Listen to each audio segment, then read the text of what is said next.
Hey there, Big Brother fans. It is me, Mike, aka BB Gossip, and it is Friday, April 17th, 2026.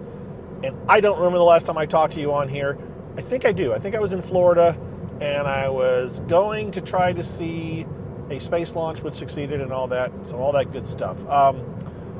Go back and listen to that one if you want to. I'm here to talk about other TV/reality stuff briefly. Then I'm going to record a Mike Talks About podcast on my other podcast, talking about other stuff I've been up to. So I'm trying to keep the topics separate, although there isn't a lot of Big Brother news as expected. Why would there be in April? I did recently post an open casting call that's at some casino, I think in Massachusetts. I'm not sure. Check my timeline, or just go to, I think it's bigbrothercasting.tv. I think that's the link. Or again, just search for Big Brother Casting and you should find the link to the site that tells you, but there's only one place right now having it. I have no information on Big Brother, what might be happening. I don't think anything's going to happen this year with the Paramount, buyout, the whole thing going on with, I don't think anything's going to change as far as Big Brother goes.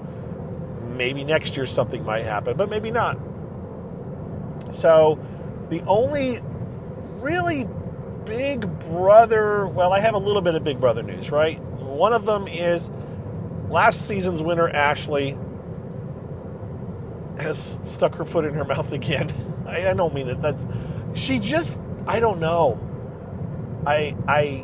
She actually, and I don't think I reported this because I think I read it afterwards, she actually posted on, or tweeted, or threaded, or whatever, what is Artemis? Like, I've been here, why is everyone talking about Artemis? What is Artemis? And I just think, Google it before you ask that in front of a bunch of people that you've bragged to about having gone to Georgetown Law School, which implies,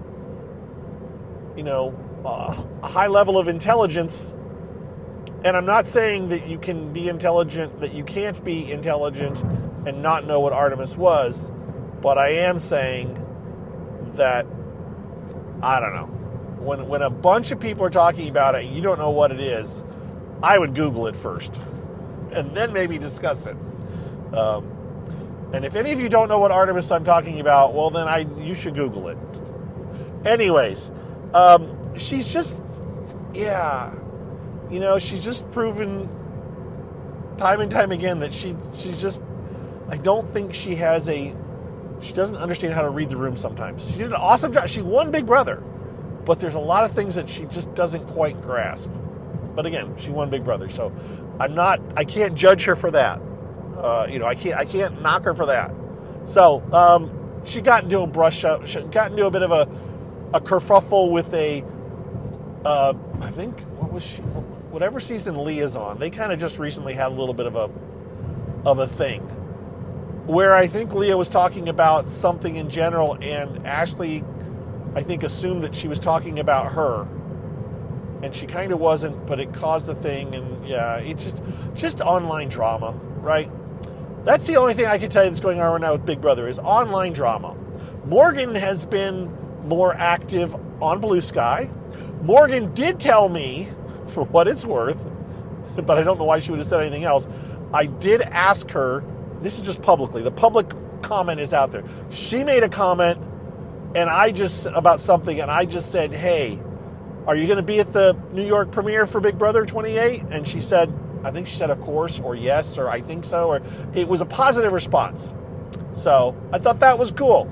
That's exciting. I'm excited to have the possibility to meet Morgan because she was one of my top contenders when the season started. So, that was cool. Other than that, we'll switch to the other things that I want to talk about, which is other reality shows. So I don't watch Survivor. I haven't been watching it. So I have nothing to say about Survivor. It's continuing, but I don't know anything really of what's going on. So I'm sorry I don't have much to add in that arena. But I am watching a couple of other reality shows. Actually, the Jury Duty. I think I talked about that last time, maybe. I haven't finished watching it. I think it may be over now. I'm not sure. They really kind of lost me. I really just don't. I'm just not feeling it. I'll go back and I'll watch it out, I think, but I don't know, man. Just not my cup of tea. And then you have the show that just finished last night, House of Villains, was season 3.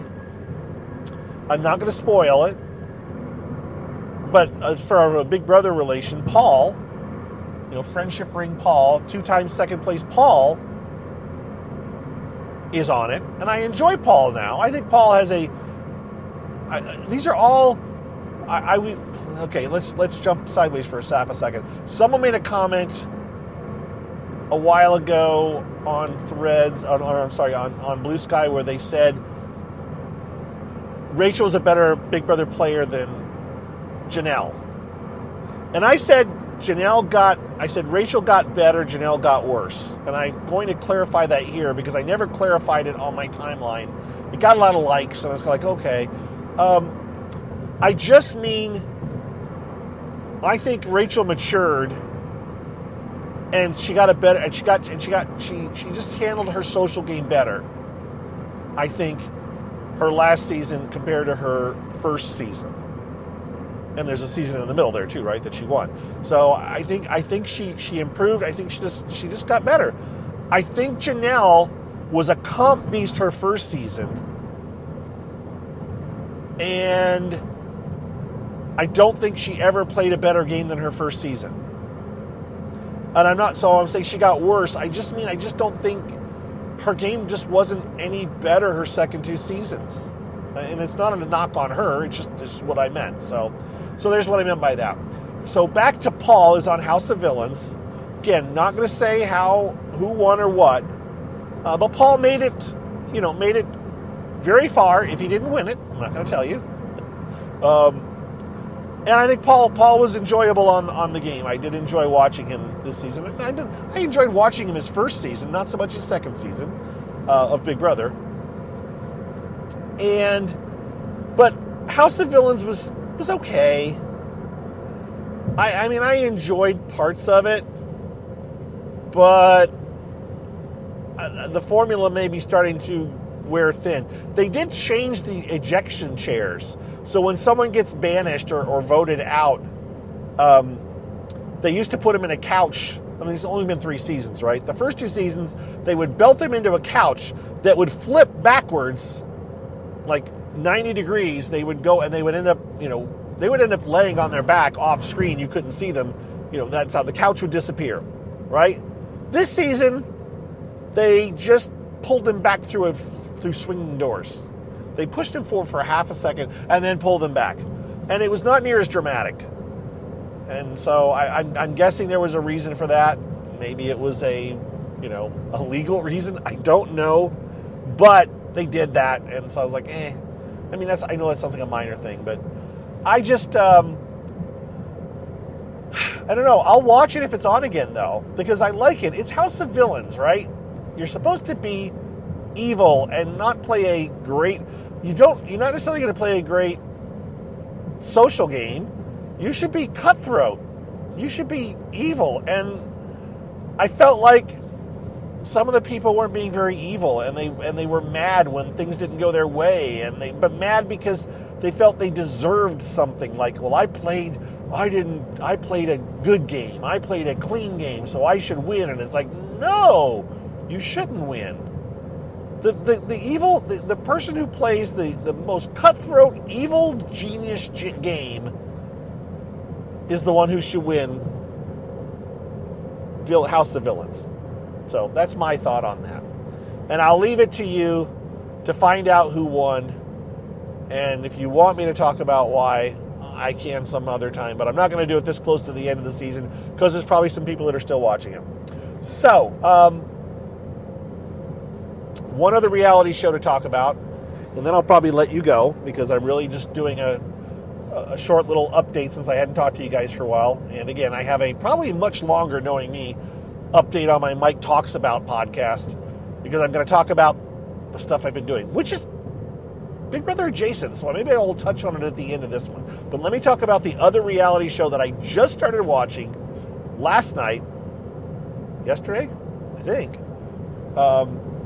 If it wasn't yesterday, it was the day before. And it is Secret Millionaire. Now, it's season 2. It is on Netflix. And season 1 was good. I enjoyed it. And season 2, it's only 3 episodes in. And I may be slightly biased. There may be other reasons that I'm feeling this way, and I'll explain those in a second.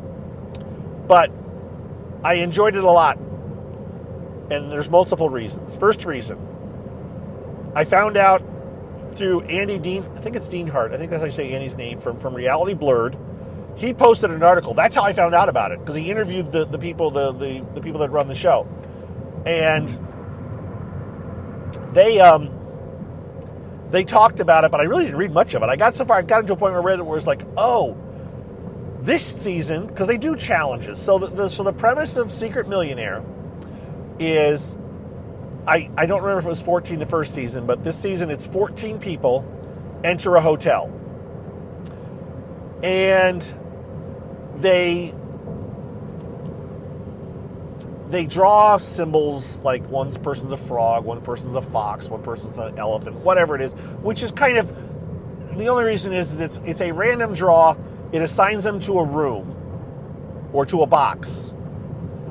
And one of the 14 boxes has $1 million in it.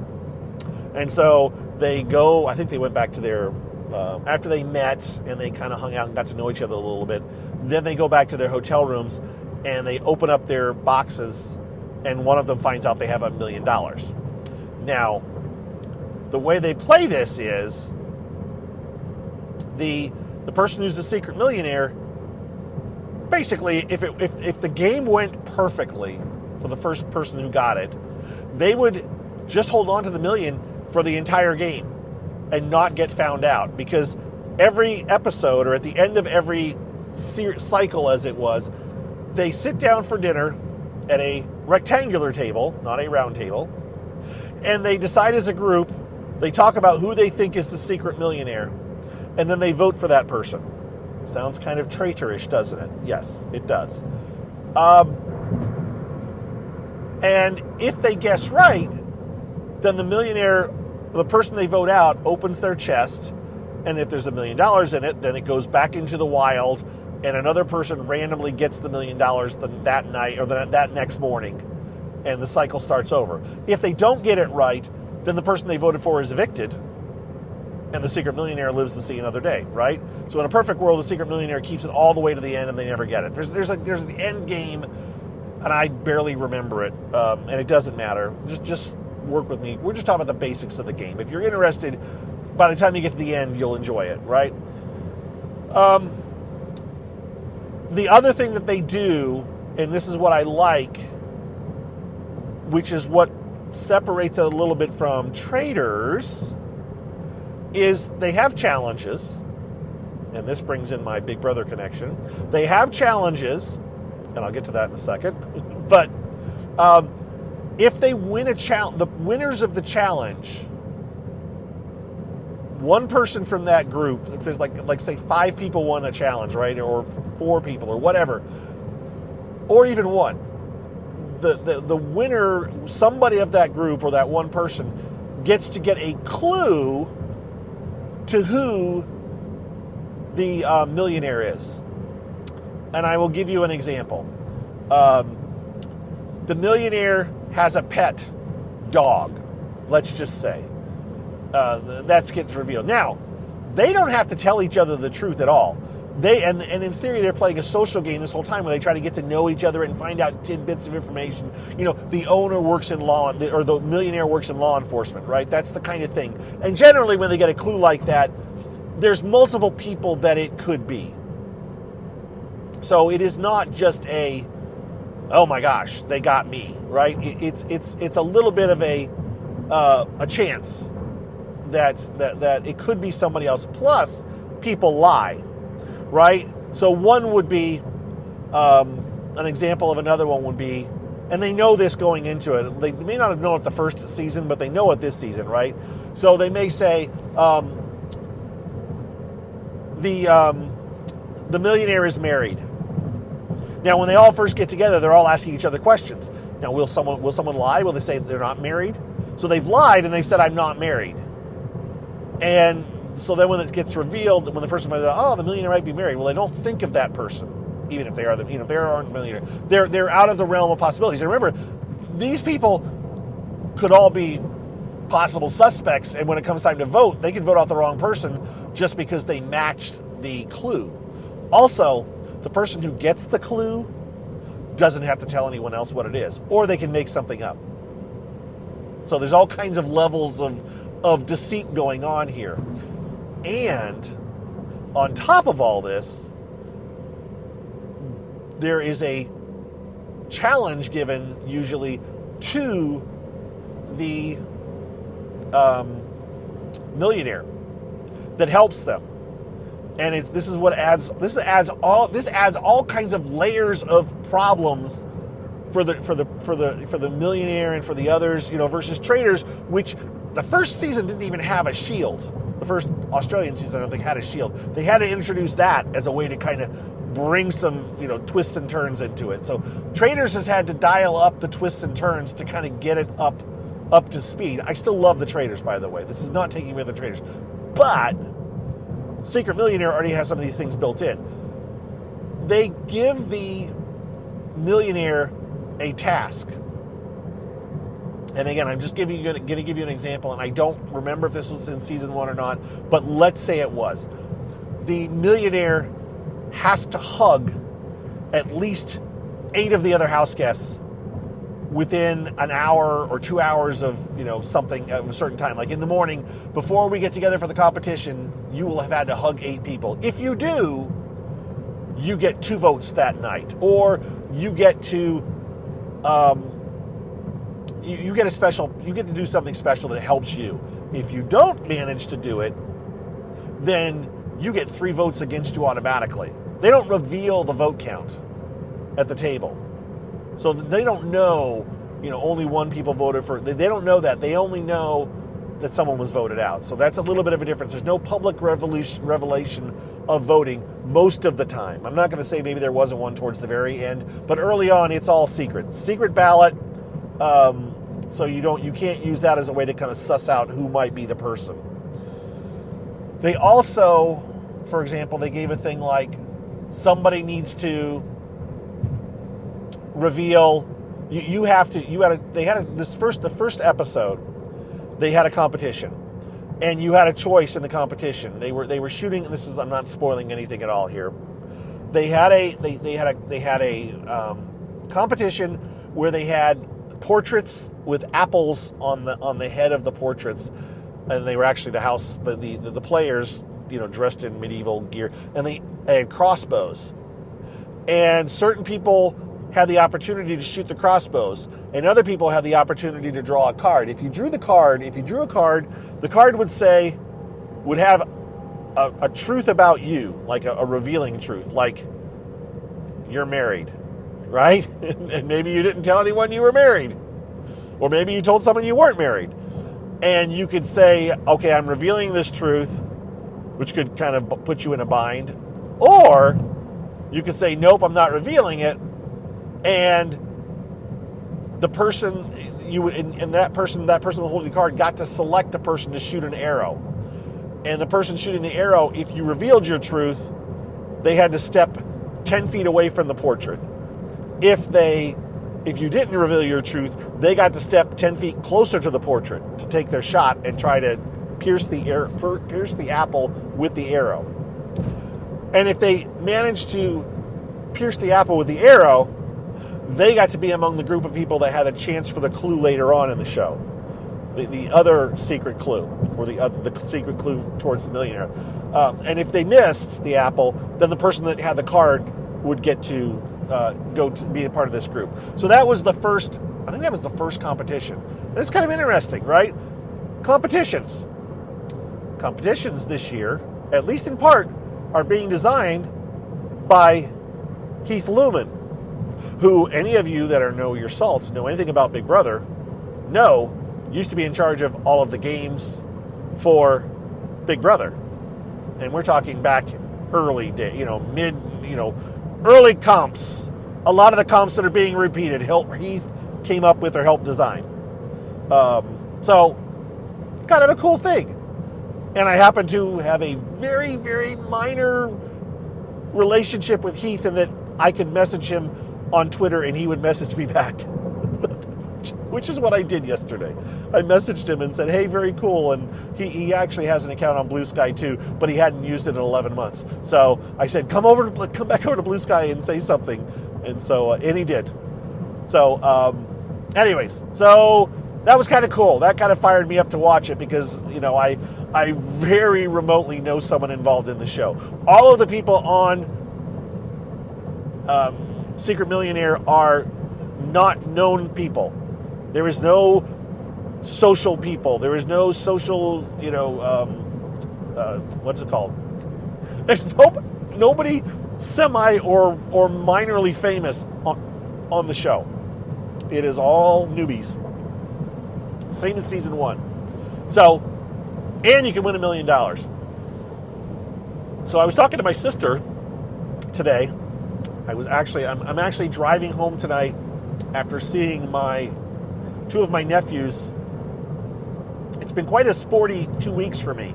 Last weekend, I saw one of my brother's kids playing in what is it? ECL? I don't know. It's a special soccer league that travels around, and he was playing in it, and they were in Indianapolis. So I went down to Indianapolis last weekend and got to see him play in a couple of games, 3 games, and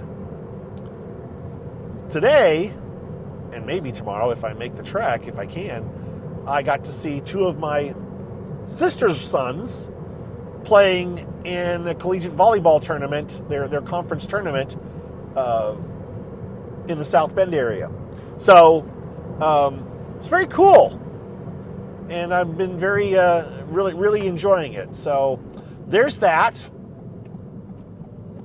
And sorry, I'm making a turn now. That's what I've been up to, and I'm driving home from that. And so I was talking to my sister, telling her about The Secret Millionaire, and told her she should check it out because she's watching Traders Australia season. She's going back in old Trader Australia, so she's doing that. But I told her she should check out Secret Millionaire.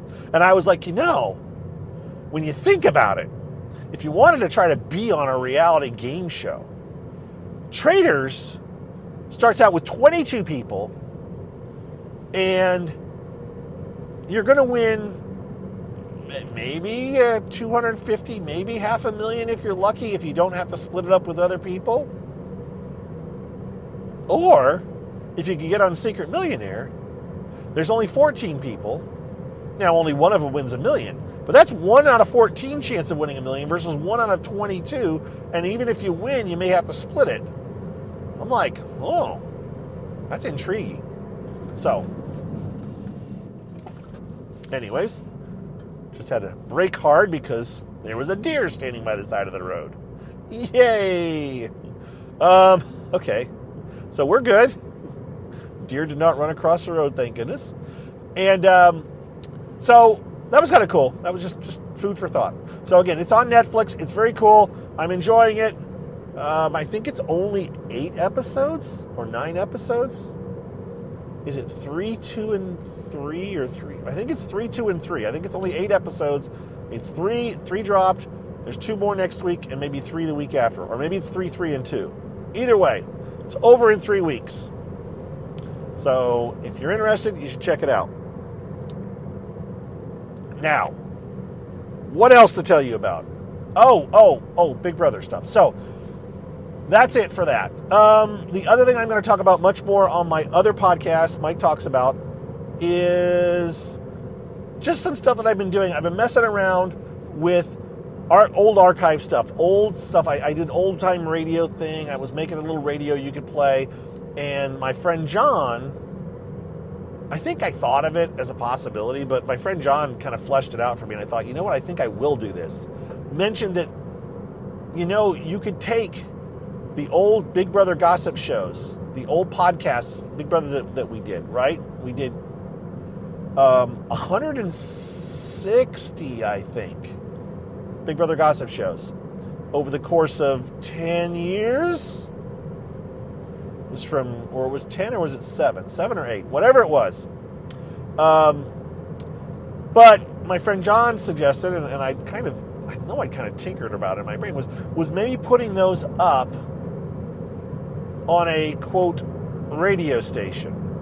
Basically, a link you could go to and just click it, and it just plays in a loop. It's just constantly playing. Even if you aren't listening, it is constantly looping episodes of the Big Brother Gossip Show. So you could randomly get the middle of season 15, with us talking about it. And it would go from season 15, jump to season 22. It would not be progressively, season. It would be just random episodes.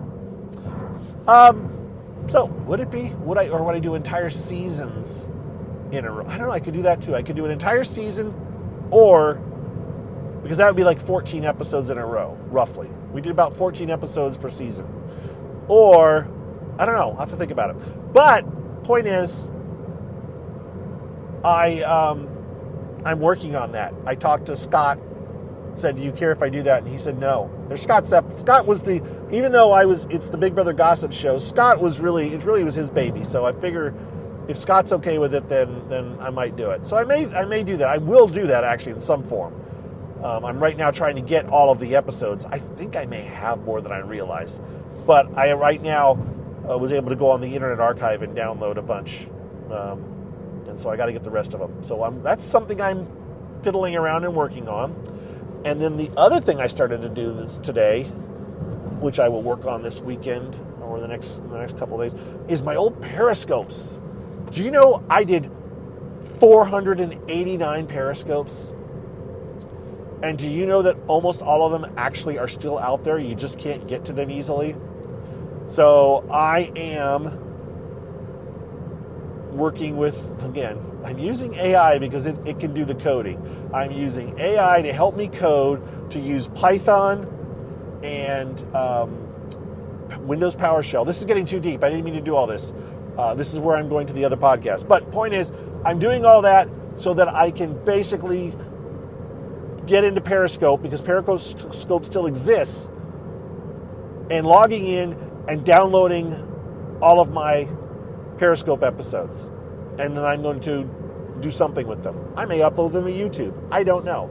But I want to put them up so that if people want to see them, they can. I realize hardly anybody wants to see them. I know that it sounds really cool, and 5 minutes after starting to watch one, you go like, okay, that's all I needed, and I'm done. But it's a project, it's a thing to do, and I have fun doing it and get a sense of accomplishment. So that's what I'm working on. All right. With that